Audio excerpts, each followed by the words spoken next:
All right. Welcome to Life Coaching Classes and Videos by Universal Recovery 360. I am Pernell, your host, and I just wanted to do this real quick. Back in about, let's say I left New York in 2005. I say it's about 2003. All right, New York State decided they'd come up with this thing called Mica. It was a research study. Mental illness causing addiction. Right? And then they had the reverse. What was it? Addiction causing mental illness, or chemical addiction causing mental illness. The problem with their research is that, so I went for myself to see. The problem with their research, to me, was that they took the term mentally ill literally. In other words, it wasn't based on like a behavior or something that needed modification. It was based on things more like 35 IQ or a handicap, brain disorder, things like that. It wasn't based on like the things you would think it was based on. It was, so the study went wrong because half of them weren't even capable of going out and buying drugs or doing drugs on their own because they were literally handicapped, mentally ill. So the mental illness causing addiction was more of a pain thing or a pill thing. So it never really reached any heights, right? And then when they tried to do the reverse side of it, addiction causing mental illness, they used the same kind of people. So it wasn't based on things like, I think the closest they got to an addict or a person in recovery or the disease of addiction was wet brain. And I think they considered that to be a retarded thing, but it was only based on IQ level because of it. So everything fell on the wrong things, or the things that they considered to be right, but that don't work. So then they started realizing that drug addiction, and this is SAMHSA trying to figure this stuff out.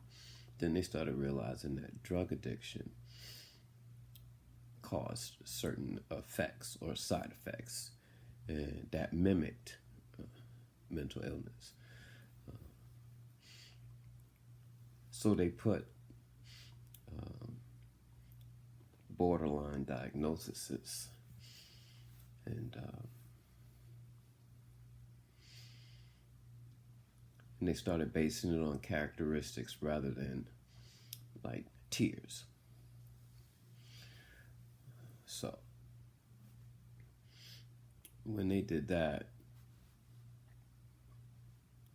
they kind of opened it up for recovery or people with the disease of addiction and the responses and the mechanisms and things that go on in their brains, right, started to equate, right, mental illness.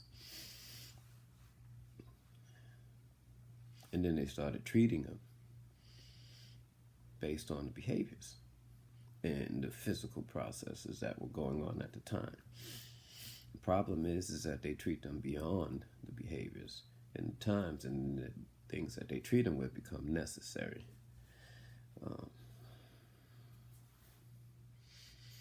And there's always going to be that argument that there really are people like that. Listen, I grew up, I was born in 1960. They were just coming out with all that stuff, the terminology, the lingo, but the behaviors, the modification, all that stuff has been going on since the beginning of time.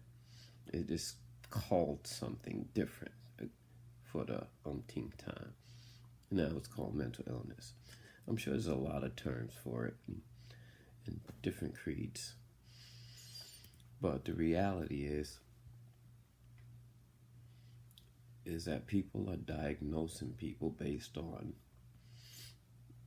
symptoms that they see. And a lot of times they determine them symptoms to be based on what they want them to be based on and not what they are based on. Right? And the problem with that is, right, you begin to misdiagnose.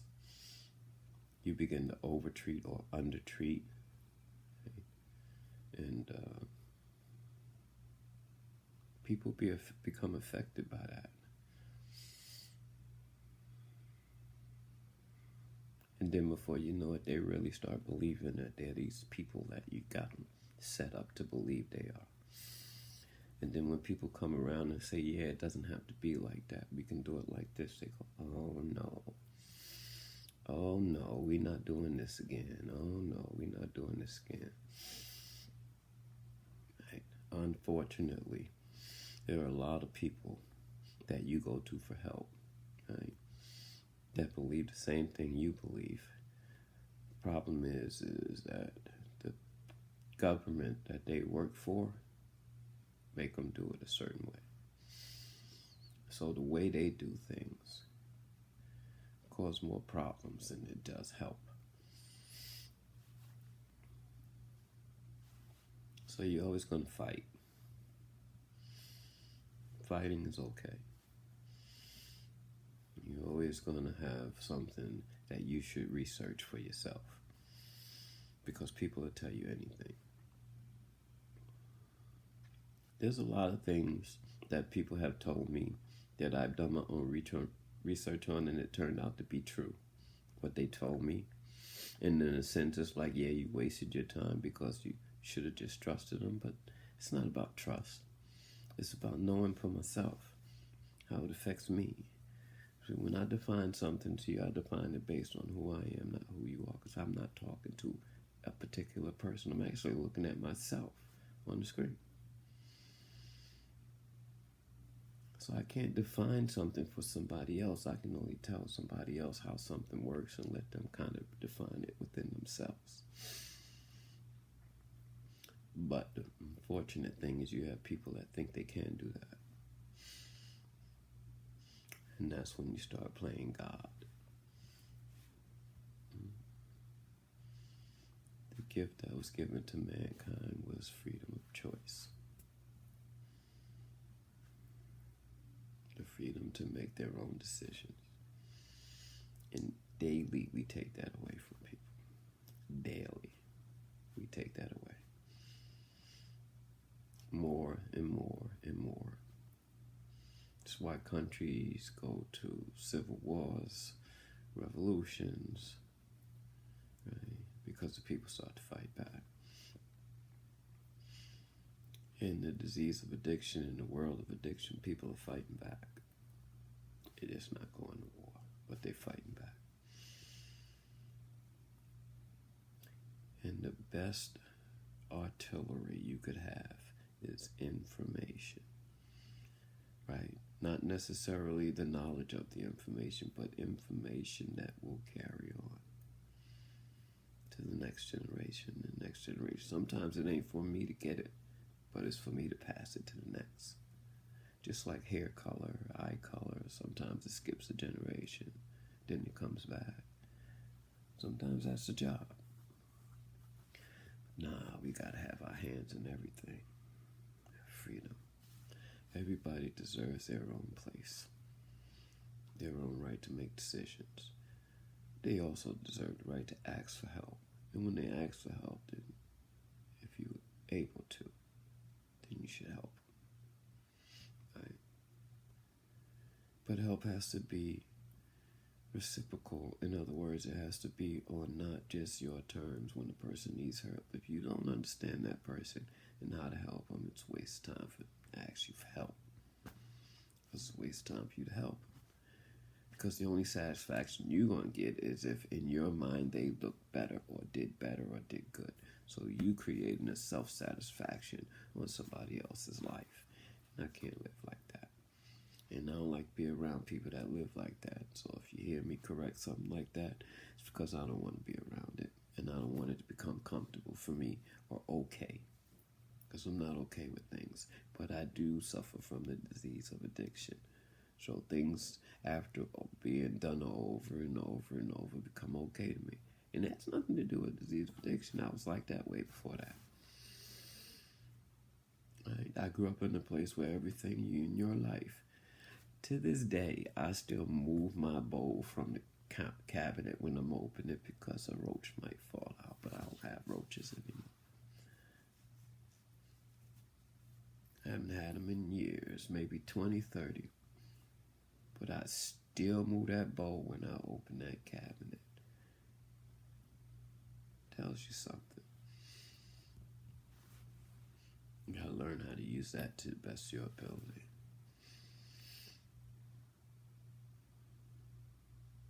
Sometimes we be the biggest officers we have. We be the ones putting ourselves in prisons that we don't know exist. Right? And then we rudimentally live in Groundhog's Day every day. Rudimentally. What I mean by that is on a basic level. Right? How to get off a basic level. Educate yourself. Step up a level.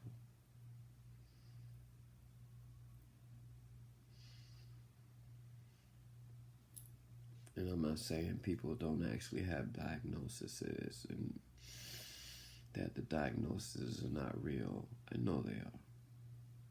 I know when the person is in a 24/7 state of diagnosis. I know when the person is in and out of diagnosis. I know when the person is utilizing their diagnosis. I know when the person is not utilizing their diagnosis. I know when the person's diagnosis is utilizing them and they are not aware yet because I've been there. So there's a lot of things I see. But I don't put them off on other people. I put them in me. And I understand and learn the effects because I go through it with them. It's not hard. It doesn't hurt and it won't kill me. But it makes us all stronger.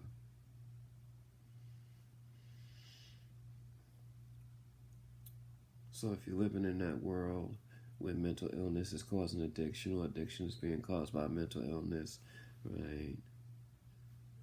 Each one of those are separate coins. They both have different sides. And they're not each other's opposites or other sides. They're separate. They both have separate sides.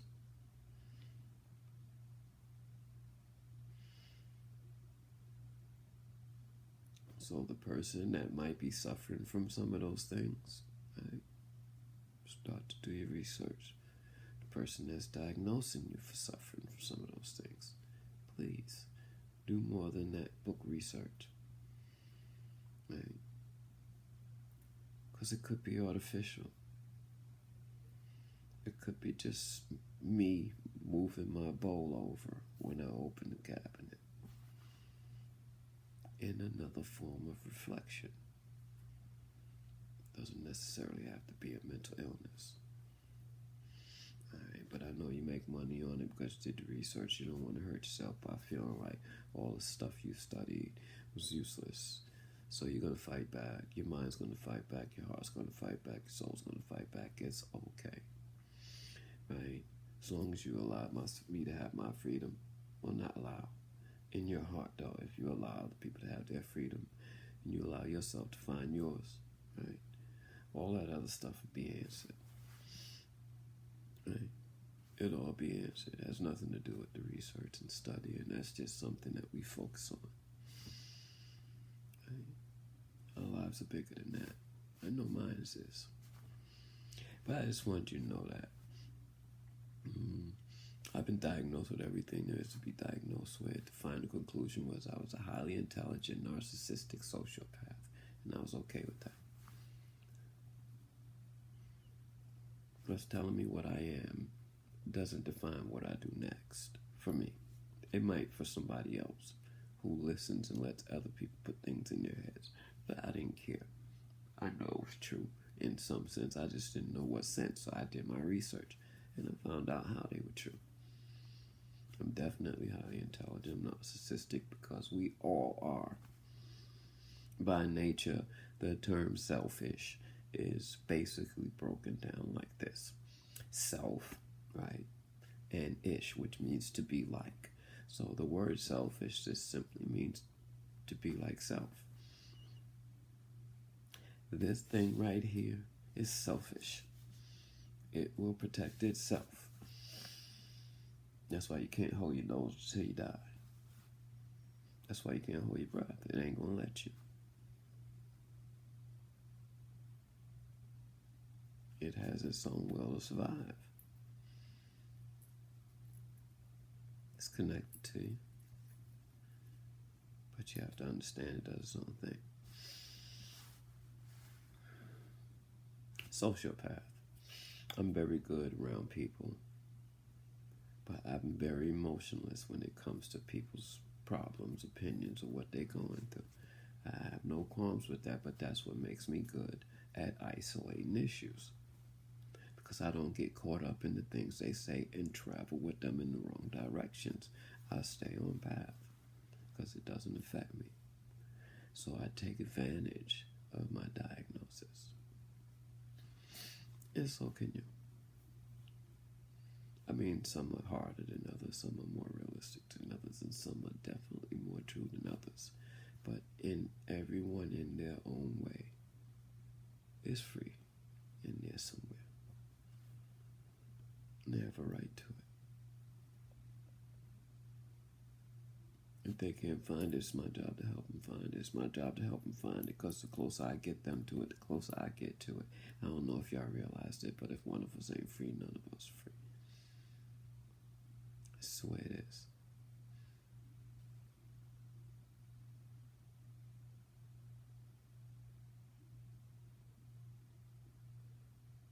What do you think about that? And then you'll understand that you're not defined by your principles or statistics or the way things are. You are defined by what you do next.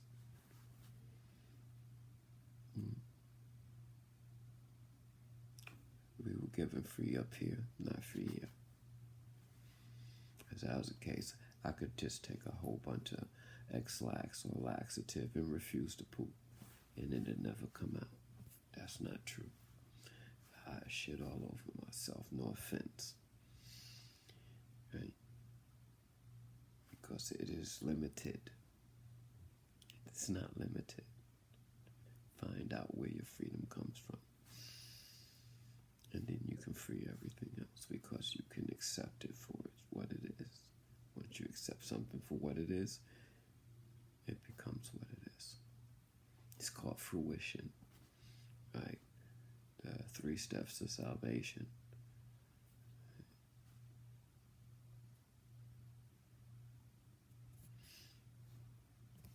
Yeah, I should get all this stuff one day. Right now, you're probably in the belief stage, where you think maybe it might be true. One day you'll be in the faith stage where you know it's true. Then you'll be in the fruition stage where you become what you know. And people, when I say that, people think, yeah, okay, so if you study in psychology, then you become a psychologist. No. The reality is you become truth, right? Because that's what you know, right? Pay attention to what I'm saying. Belief is what man thinks perhaps might be true, right? Faith is what man knows to be true, right? And fruition, and when man becomes what he knows, truth. It is about truth, not the idea that you use to carry on the ladder. Right? Not like maybe I believe that the moon is round. Might be. then one day I just know for sure that the moon is round, and then I become what I know. No, that's not what I'm talking about. Hey, that's all bullshit. I'm talking about truth. This flesh is 55 years old. You can believe that if you want. I know it to be true. I have become what I know. True 55-year-old. That can do whatever he feel like doing. Because the number doesn't define me. It's just true. It is sovereign, self-defining. I don't make it that way. It works that way for everybody. That's what truth is. That's why they say truth is art, art is Allah, or truth is everything and everything is God. The all in all. Everything. Anyway, I gotta go. This is like 20 minutes. I don't know if I can get this uploaded. I probably gotta go through YouTube. But you know I love you guys. Right? Do your own research. I tell you this all the time. And I'll see you soon. Peace.